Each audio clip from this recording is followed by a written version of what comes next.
233 metric ton ইফতারের packet. সংখ্যাটা শুনতে সহজ মনে হলেও এর বিশালতা কল্পনা করা কঠিন। সরকারি কোনো বরাদ্দ নেই, বিদেশি কোনো দাতা সংস্থার ফান্ড নেই, এমনকি কোনো বড় শিল্পপতির এককালীন অনুদানও নয়। সম্পূর্ণ সাধারণ মানুষের ঘাম ঝরানো হালাল উপার্জনের টাকায় গড়ে উঠেছে এই পাহাড় সম ভালোবাসার স্তূপ। শায়েখ আহমদুল্লাহর আস-সুন্নাহ ফাউন্ডেশন আজ প্রমাণ করে দিয়েছে, মানুষের সেবা করতে হলে বড় কোনো চেয়ার, এমপি, মন্ত্রী হওয়ার তকমা কিংবা ক্ষমতার দাপট লাগে না। লাগে কেবল স্বচ্ছতা, সততা আর জনগণের অটুট বিশ্বাস। কোনো হট্টগোল নেই কোনো ক্যামেরার সামনে ফটো সেশনের প্রতিযোগিতা।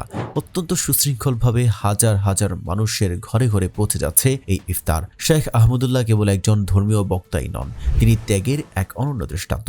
অন্তর্বর্তীকালীন সরকার যখন দেশ পরিচালনার জন্য যোগ্য এবং নির্লোভ মানুষ খুঁজছিলেন, তখন ধর্মোপদেষ্টার পদটির জন্য প্রথম ফোনটি গিয়েছিল শায়েখ আহমদুল্লাহর কাছেই। ক্ষমতার সেই লোভনীয় হাতছানি তিনি বিনয়ের সঙ্গে প্রত্যাখ্যান করেছিলেন। তিনি বলেছিলেন তার কাজ মানুষের সেবা করা, গদিতে বসা নয়। তবে তিনি দেশকে খালি হাতে ফিরিয়ে দেননি। তিনি নিজের বদলে এমন একজনকে এই পদের জন্য প্রস্তাব করেছিলেন যিনি যোগ্যতা ও পাণ্ডিত্যে অদ্বিতীয়। তিনি আর কেউ নন, ডক্টর আফম খালিদ হোসেন।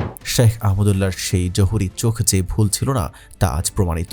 ডক্টর আফম খালিদ হোসেন ধর্ম উপদেষ্টার দায়িত্ব নেওয়ার পর হজ ব্যবস্থাপনায় যে আমূল পরিবর্তন এনেছেন, তা বাংলাদেশের ইতিহাসে বিরল। হাজিদের বিড়ম্বনা কমানো তো দূরের কথা, উল্টো খরচ বাঁচিয়ে হাজিদের পকেটে প্রায় 9 কোটি টাকা ফেরত দেওয়ার ঘটনা এই দেশের মানুষ আগে কখনো দেখেনি, হয়তো স্বপ্নেও ভাবেনি। যেখানে হজ মানেই ছিল সিন্ডিকেট আর দুর্নীতির আখড়া, সেখানে তিনি সততার এক উজ্জ্বল মিনার স্থাপন করেছেন। এই দুজন মানুষ, একজন মাঠ পর্যায়ে মানুষের ক্ষুধা নিবারণ করেন আর একজন রাষ্ট্রীয় পর্যায়ে সততার স্বাক্ষর রেখেছেন।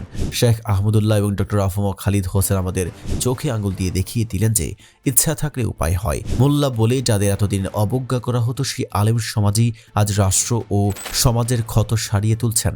জাতি কৃতজ্ঞতার সাথে মনে রাখবে, সততা থাকলে সমাজ এবং রাষ্ট্র দুটি বদলে ফেলা সম্ভব।